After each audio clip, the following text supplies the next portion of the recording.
Ladies and gentlemen, welcome back to another episode of I Am Not a Submarine Pilot, but now I own a submarine. Today we're going to be taking on a big part of getting this thing back into the water. If you guys missed the very first video, and even my last video on my channel, I basically bought a sports sub from 1998. It's a submarine that goes 130 foot deep. It's made to explore, and it's really cool. It's a 3-seater.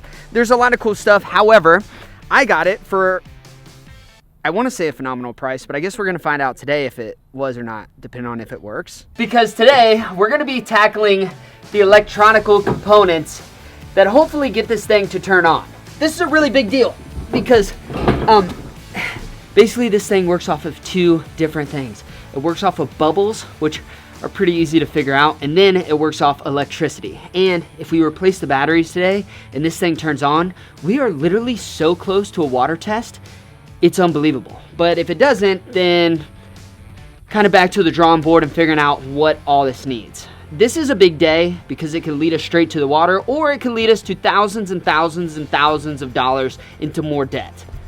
Much more debt. My bank account is probably going to be where this submarine ends up, at the bottom of the ocean. Just down there. Forgotten. I love submarining. Oh, yeah. Okay. So, this is the inside of our submarine. If you haven't seen that before, we'll go into more detail later. What we are tackling today is the electronic components, which is all housed right here. Now, these control two things. They control those propellers on the outside there, on both sides. They also control these components. This is basically your joystick, which is just basically, I don't know, that's your steering wheel. This little knob, that's all you got. So all that starts right here though, in this box. Now there's two things. This is actually a piece of the submarine. This is just paint that's separating it there, but like this whole thing is connected. Now, this has to be waterproof. Jesus, this is not only waterproof, it's branded proof. This right here has to be waterproof. So they created these like pull hatches so you could get in here if you need to. But all of this is actually silicone and or glued shut. There's actually screw holes. There's not even any screws in there because it's glued shut. So I don't really have any guidance on if this is the first thing we should be doing, or if it's even okay to rip this from the box because it could damage it, or even like how to get these batteries out because the batteries almost look sealed into the box too. There's pretty much one way to figure that out, and that's just to go for it. So as much as I hate to say it, we're just gonna have to go for it. I think at this point it's obvious we are in over our heads, and we need professionals, which is exactly what we tried to do. We have reached out to 10 different submarine technicians. These guys work on everything from like nuclear submarines to big recovery submarines. Nobody really works on the sports sub that we talked to. And out of 10 of those people, like 8 of them retired and were like, no. And the other 2 are just like, no. So it's basically me and you guys to figure this out. And I'm serious. Out of all the projects I've ever done, I am seriously relying on you guys. I've actually been reading the comments and wrote a ton of stuff down in my phone, starting off with names, which you guys, I love you so much. You're so creative. We have below expectations. It's kind of funny, below. We have Sub Bay. You guys know I have Blue Bay. I have, my truck is Black Bay, Sub Bay. Kind of makes funny. And then this one's pretty funny, the Subway Sub. There's something there. The SS Cinco. It's funny, it's kind of a fish and lure and it sinks. Sub-Zero, Mortal Kombat. I don't know anything about Mortal Kombat, but I thought it was worth something. This is my favorite so far, the Subscribe. I love that. The Subscribe. Someone put the like and sub. Someone put the Jiggin UAV Underwater Adventure Vehicle. Love that one. Bottom dollar. That's a pretty good one. It should be bottom thousands and thousands of dollar mistake is maybe what we move that name to. This one has real potential. The Reef Rider. it rides the reef, and my dog's name is Reef, so I love that one. The UMV, underwater vlogging machine. Love that one. And the last name, which I think we might have to name this thing, is somebody said we should name it the River Steward. If you know, you know. Ayo, I love you, buddy. The River Steward. Some of you also wrote comments of how the sub actually works and some of your ideas, and honestly, this is why I need you guys. This was so freaking smart. You guys saw I had a problem with the seat, and you were like, Brandon J, the seat is super simple. We thought that the seat went like this, but then it just kind of fell. So somebody said you pull up on the back. Oh God. Pull up there, drop it down. Now look, it's a seat. I never would have freaking thought about that. And it actually holds your weight, which is pretty cool. So, big thanks to you. I wish I knew your name. I wish I would have screenshotted the comments. I just wrote them down in my notes, but you know who you are. You basically just put seats in our submarine, so thank you so much for that. Now, here's where things get a little different. A lot of you guys commented, Brandon, when you switch the batteries, switch over to lithiums. Lithium batteries are great. They're super light and they're super powerful. There's only 2 problems. One, when lithiums get wet, they can explode. It's basically an underwater bomb, so you don't want to bomb in between your legs. Maybe you do. Maybe you're into that. It's kind of weird. But the second problem is when they design the submarine, it's all about weight. So you have the tank weight there, you have the human weight here, and it's all about making this thing buoyant and having a perfect ballast, which is like the balancing of underwater stuff. So these are super heavy, and if you use lithiums, they're gonna be super light, which basically isn't gonna help this thing sink. We have to keep all of this stuff in mind, even from using aluminum tanks versus steel tanks. Steel tanks are much heavier. You'll need much more air to lift the submarine. It's things like that that we now have to think about, that it's not like a boat. You can't just upgrade parts. You have to match how much stuff weighs. If you don't match it, you have to just put a bunch of lead in here to make up for the weight, and it's a whole different beast. Another comment I really loved, and something I think is so smart, is someone said we should do interior LED lights. As you guys can see, there's no interior LED lights. And while it's plenty bright in here right now, that's because there's sunlight. When we go underwater, it's gonna be much darker. So I think some LED lights would be smart, but I don't know how to rig that with batteries or wires without them getting wet. Everything has to be not only waterproof, but submergible proof too. So if you guys have any ideas, let me know. One of the ideas that I loved the most was custom mounted spear guns on the outside of the submarine. And to whoever commented that, your wish will definitely come true. But we got to figure out where we're going to put them. I think right here on these back rails is pretty sweet, just kind of like that. Or we could mount them on top and have this thing just look super crazy. I have a paper from 1998. As old as the submarine is, and this is the only thing we can rely on for our electronics. It's pretty simple, but at the same time, I don't really know what I'm looking at. All I know is the batteries that are in there are no good. We have to be super careful because battery acid's everywhere. I don't know if they're sealed or unsealed batteries. Inside the box being the outside of the box being inside of a battery with battery acid, and then all types of cables, and there could be different electrocuting components, and if I mess things up, then we could be completely screwed. If I reverse the wires, then we could completely destroy everything, and we have to find components from 1998, and we have to make sure everything weighs the same, and basically for it to work. But other than that, we should be fine.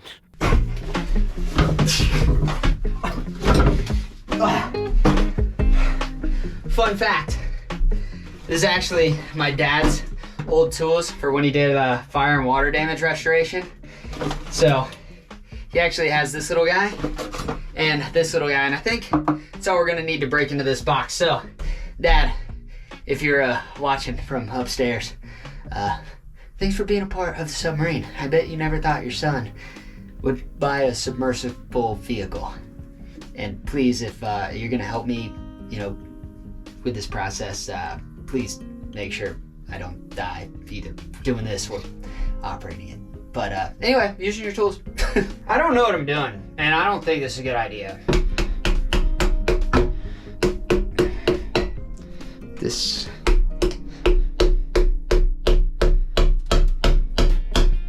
Oh, snap, brother.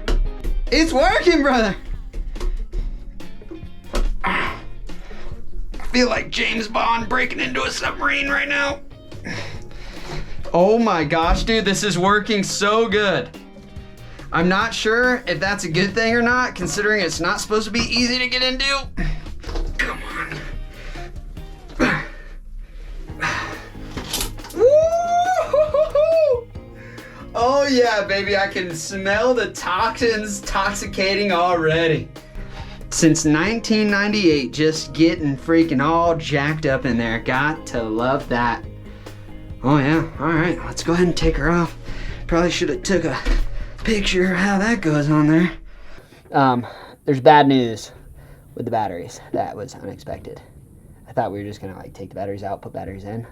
Way worse than that. Like, I'm not sure if you and I can complete this task much longer. So, I gotta show the people the problem. All right, ladies and gentlemen, welcome to a whole new can of worms. Remember we thought we would just get these batteries, take them out, put new batteries in, press the little start button, and then just be on our way like Jack Cousteau? Yeah, not the case, because check this out. Well, one, I don't want to touch any of this corrosion because that's raw battery acid, which will burn the skin, burn holes in the clothes. These batteries are all sealed with some type of gel that's like under here.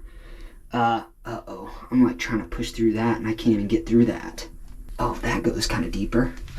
So, what I'm saying is we might have to, dude, I don't even know if we're gonna be able to cut these batteries out. So, yeah, we're probably gonna have to cut the batteries out because they're actually like sealed into the box with some type of like, I don't know, whatever that is. Gooey sealant, rubber something. I'm not really sure. But it's not looking too good. And check out the terminals. Literally, I don't want to breathe that, but it's all just battery acid. Oh my gosh, dude. Oh no. There's a lot of battery acid. There's a lot of this stuff. So this isn't good. We wanted to take these out, toss some batteries in so we could basically see if this baby cranks right up. And I don't even know if we're going to be able to get the terminals off. But look under here, just more corrosion, like very thick too. I'm going to sit here in this sweat box because there's no air breathing in this submarine. And I'm going to sit here and try to work out the sealant.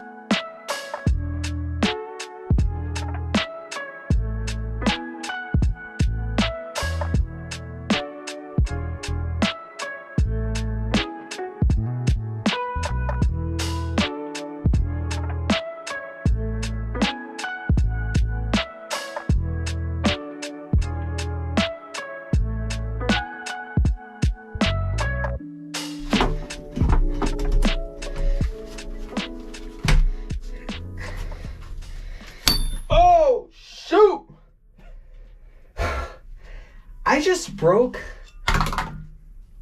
How did that? I just literally shattered a ratchet grabber handle tool thing. All right, I gotta take a water break. I'm dripping all over the place from everywhere. And I mean everywhere. How the hell? That's a new record.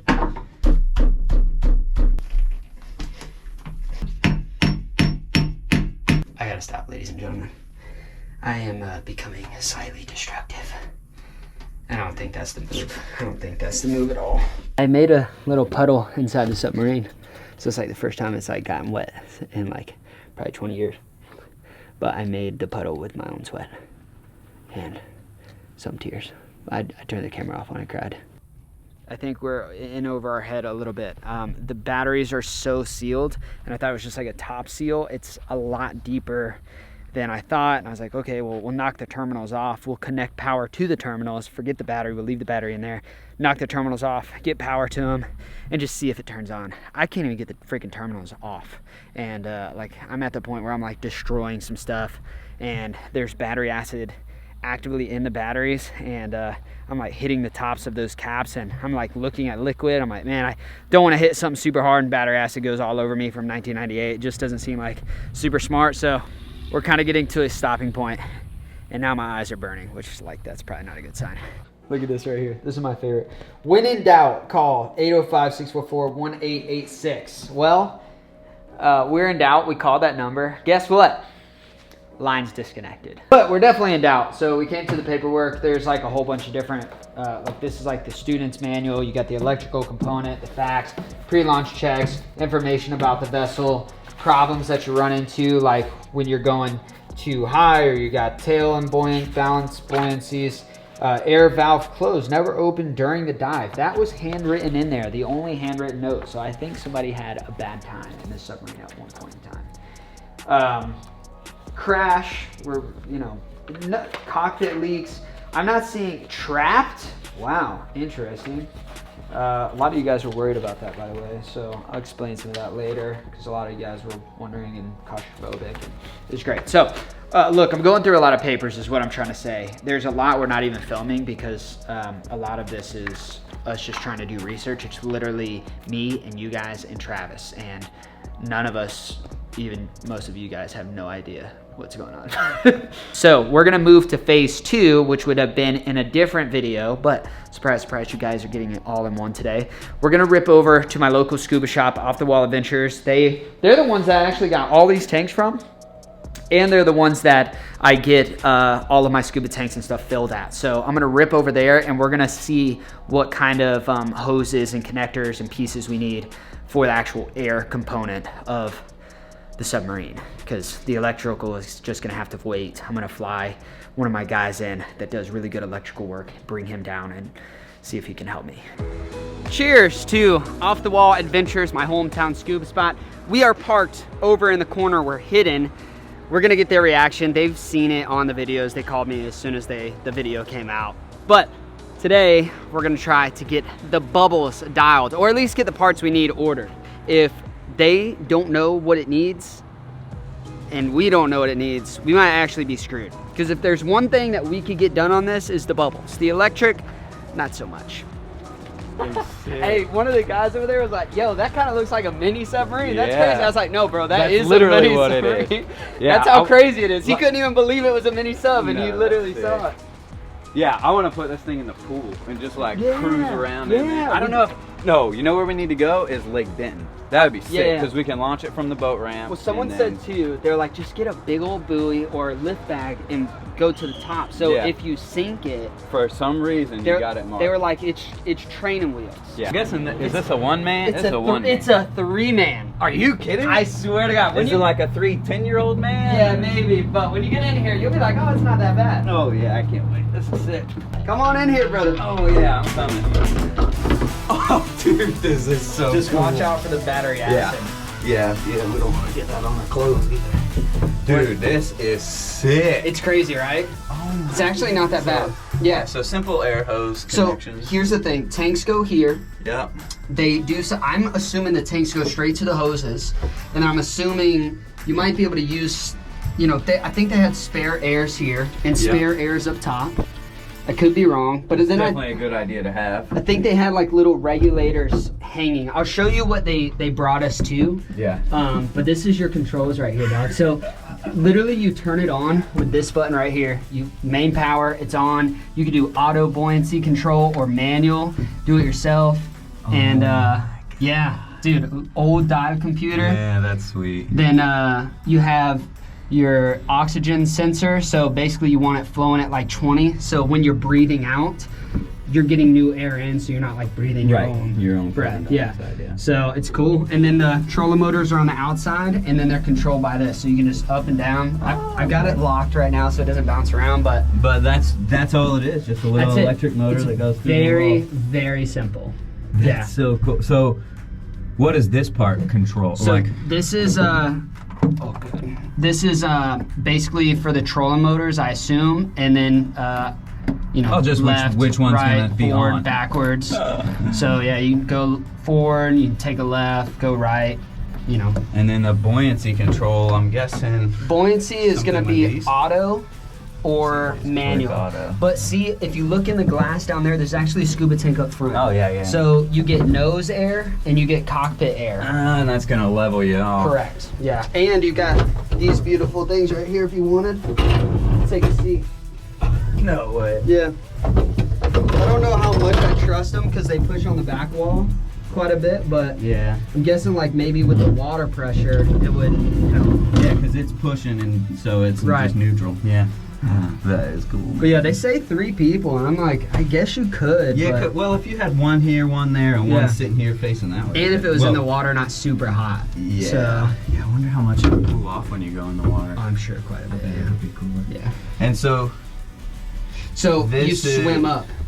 You swim That's up what I thought, and the air's holding it out. The pressure holds the water out. So it's a wet sub, so the water will kind of come up to here or here. Oh, it does? Yeah, so the water comes into the cabin, and the highest... Which is why this is all correct. Right. That's sick, man. Yeah, I mean, there's like 3 electrical components, and then the rest is all just like valves of air, you know? The other day I was like, well, the submarine got wet for the first time just with my sweat and my tears. You gotta drink like 3 gallons of water. Yeah, what's really crazy is you don't realize how hot it is in there until you come out here and you're like, oh, it's 90 degrees out here, but now it feels like 70. It feels like it's 65 right. on a sunny day. Like, I'm looking at it. It should work, but it needs to be replaced because it's crusty, dusty, and I don't want to breathe whatever was in these hoses 20 years ago. Yeah, so just a little backstory. Daycore, they were really big in scuba. They haven't, so we serviced them about 5 to 10 years after they went out of business. Yeah. And we stopped being able to get parts about 10 years ago. 10 years ago. So this company, like this rig. There's also a bird. Got the bird. He's like, you go, guys, you're going to get it done. We're going to make it. We're going to be. All right, so this company has bit the dust. But what is comforting, this is what I thought. So the scuba tanks that go in the tail, you guys have seen that. This is what hooks up to those. Yeah, proprietary. I thought this was gonna be a proprietary hose to that, and then there's another hose that comes back. Thank you. I thought there would be a, oh my God. Let's let her out. I thought there would be another hose that comes from the submarine out to a regulator, because this is like your backup if everything goes wrong and your submarine completely sinks and water is full in the cabin. You can just wear this, breathe, get your life figured out, and either exit the sub and or take your last breath. I guess is kind of your choice. All right, official plan now is to leave these guys with Garrett, so basically they can rebuild them. I'm not really sure exactly what they're gonna have to reuse of this. I know they're gonna have to reuse that little brass part, but we're gonna get our 3 regulators rebuilt. This is actually gonna put air inside the submarine, and this is basically gonna be our first test in like maybe a few days or a week when they get these built out, to test if the actual plumbing for all the bubbles in the submarine works. So we know we have to tackle a bunch of big obstacles with electric, which is not gonna be fun. But as far as the bubbles, this could be the only key that we need to basically get our buoyancy and flotation and breathable air in the cabin working. And we're gonna need these anyway, so even if there's another problem down the road with the bubbles, this is the first step we need. So I'm gonna leave these here at Off the Wall Adventures. Off the Wall, thank you so much. I can't tell you guys how nice it is having a scuba shop that basically has your back throughout all of your adventures. I mean, we've done everything from underwater comms. They've serviced all my scuba tanks. They've put me in the best BCDs so I can be like comfortable on all my adventures. And now they're gonna help your boy service a submarine and get on my Jacques Cousteau action. So, super thankful. If you guys live in the Central Florida area, if you're not coming to Off the Wall Adventures for your scuba diving needs, kind of missing out. They're pretty great.